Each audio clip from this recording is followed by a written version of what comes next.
Bonjour à tous, nous allons nous intéresser dans le chapitre 15 à la résistance aux antibiotiques des bactéries. Pour quelles raisons est-ce qu'on s'intéresse à cette résistance aux antibiotiques?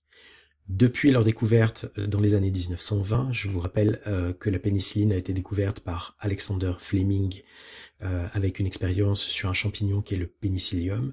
Et bien, au fur et à mesure du temps, on a découvert d'autres classes de molécules antibiotiques. Et au fur et à mesure qu'on découvrait ces antibiotiques, eh bien, les bactéries ont commencé à développer des résistances au fur et à mesure du temps. Au jour d'aujourd'hui, on considère qu'il y a à peu près entre 700 000 et 800 000 infections à bactéries résistantes aux antibiotiques. En 2015, le chiffre était un petit peu moins élevé. Ça représente à peu près un quart de ces infections sont des infections qui sont dues à des bactéries multirésistantes. Et au final, cela représente à peu près 5500 décès en France chaque année. L'idée, c'est de vous montrer que si on continue sur cette échelle du temps, on risque de se retrouver à un moment donné à une impasse thérapeutique. Donc ça signifie que les maladies infectieuses, elles pourraient prendre une proportion dans les causes de mortalité qui est plus importante que ce qu'elle est aujourd'hui. Donc la problématique générale de ce chapitre, c'est la suivante. Qu'est-ce que la résistance aux antibiotiques et en quoi est-ce un problème de santé publique? Les antibiotiques, ce sont des molécules à la base d'origine naturelle. Elles sont essentiellement sécrétées par des champignons pour pouvoir justement permettre leur croissance dans un milieu où elles sont en compétition avec des bactéries. Ces molécules, ces antibiotiques, aujourd'hui on les réalise de façon synthétique en laboratoire chimique et en revanche elles ont à peu près toutes un spectre d'action qui peut être divisé en 5 catégories. Ces catégories vont venir, chacune séparément, être capables de contrer une fonction de la bactérie dans son stade de vie et de développement. Alors par exemple, on va commencer par les bêta-lactamines, qui sont des antibiotiques notamment dans lesquels on peut retrouver les pénicillines et les céphalosporines. Ce sont les antibiotiques qui sont les plus utilisés au monde au jour d'aujourd'hui. Et ces antibiotiques viennent inhiber la synthèse de la paroi bactérienne. Je vous rappelle que chez les bactéries, on a essentiellement une membrane plasmique, mais parfois on a aussi une membrane bactérienne qui est une deuxième couche un petit peu plus épaisse et qui permet à certaines bactéries d'avoir une résistance plus importante. Deuxième catégorie d'antibiotiques, des antibiotiques qu'on classe comme tétracycline, aminoside et macrolide. Ceux-ci viennent plutôt inhiber la synthèse des protéines à l'intérieur du cytoplasme de la bactérie. Deuxième chose, on a aussi des antibiotiques comme la rifampicine et les quinolones qui, elles, viennent inhiber la synthèse de l'ADN. Je vous rappelle que l'ADN bactérien, le chromosome bactérien, est plutôt sous forme libre à l'intérieur du cytoplasme de la bactérie. On retrouve également dans ces bactéries d'autres formes plus petites, circulaires d'ADN, qu'on appelle des plasmidiciens. On en reparlera un tout petit peu plus tard dans le cours. Autre catégorie d'antibiotiques, ce sont ceux qui sont capables cette fois-ci de détruire la membrane cytoplasmique des bactéries, donc qui viennent agir à peu près ici. Et enfin, on a également une autre catégorie d'antibiotiques, les sulfamides, qui viennent, eux, bloquer la synthèse de l'acide folique, qui est un composé nécessaire aux bactéries ici. Alors, ces bactéries, quand on regarde en fait la cible des antibiotiques qu'on vient de citer, donc inhibition de la synthèse de la paroi, inhibition de la synthèse d'ADN et d'ARN, inhibition de la synthèse d'acide folique, inhibition de la synthèse de la membrane et inhibition de la synthèse protéique, eh bien, les bactéries vont développer des mécanismes de résistance qui viennent contrer ces différentes cibles. Donc, par exemple, elles vont développer des mécanismes d'efflux qui vont permettre de faire ressortir des molécules d'antibiotiques qui ont pu rentrer à l'intérieur du cytoplasme. Elles peuvent empêcher la reconnaissance de l'antibiotique, donc sa fixation sur les différentes cibles.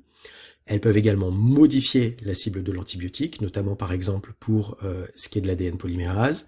Et puis elles vont peut-être inactiver certaines enzymes en fait qui sont ciblées par ces antibiotiques.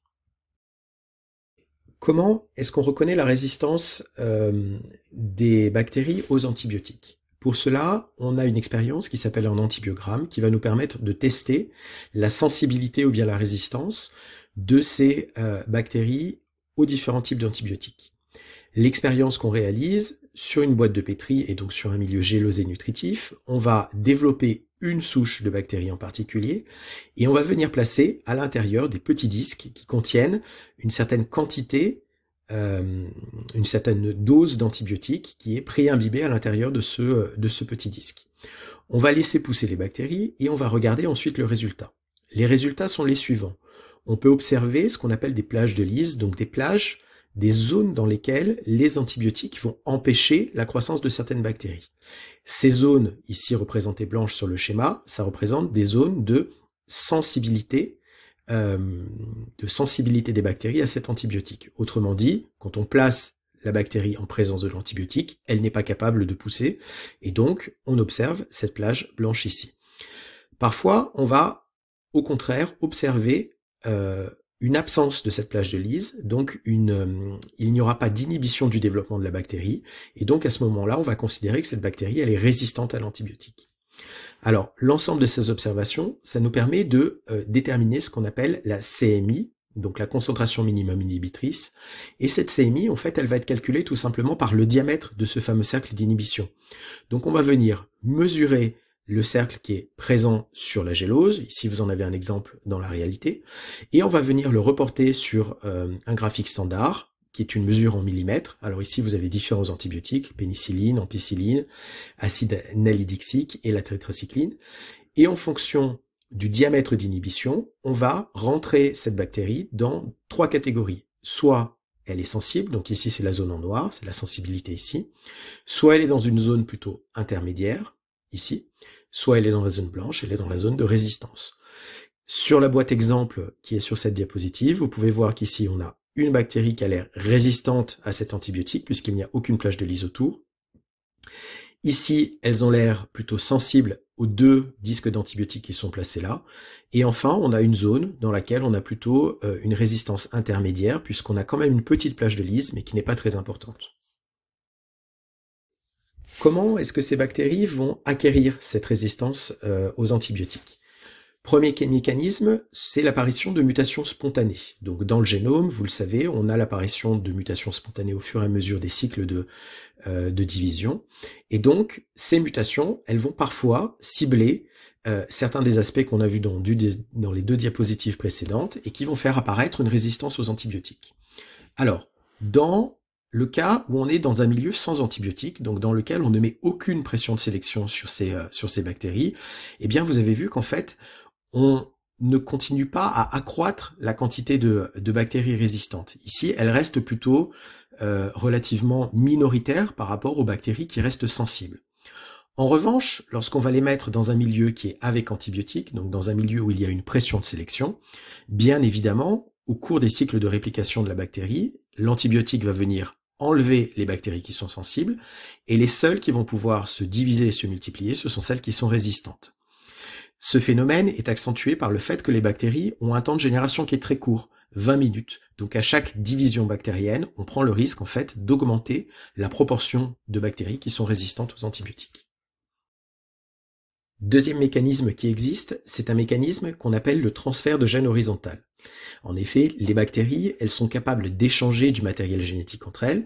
C'est un phénomène qu'on appelle la conjugaison bactérienne. Alors, si on prend pour exemple ici 2 bactéries, une bactérie donneuse, une bactérie receveuse, ces 2 bactéries vont créer un édifice qu'on appelle le pili ici, et cet édifice va permettre en fait le transfert d'un certain nombre de matériel génétique.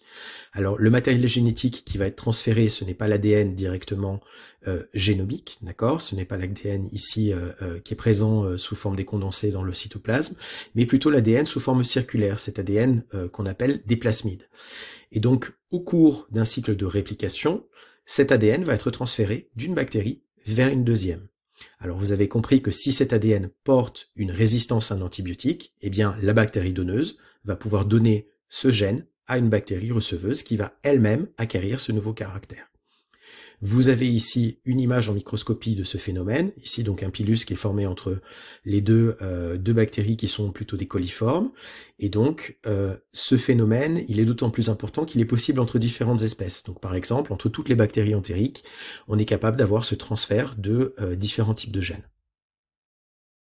Comment est-ce qu'on peut ralentir l'aggravation de cette antibiorésistance? Alors, dans le cours, je vous ai indiqué que au cours des 3 dernières décennies, cette utilisation systématique des antibiotiques, elle permet le développement de bactéries qui sont notamment multirésistantes. 3 pratiques à risque, en fait, permettent ce développement de bactéries multirésistantes. Le premier, c'est le traitement d'antibiotiques inappropriés, c'est-à-dire qu'on va utiliser un antibiotique sur une durée par exemple qui est trop longue, ou bien on va utiliser une mauvaise molécule, un mauvais dosage, ou bien les gens vont peut-être s'auto-médicamenter, donc par exemple s'il leur reste des antibiotiques à la maison, ils vont le prendre sans consulter leur médecin, ou ils vont avoir recours à certains autres types de traitements préventifs.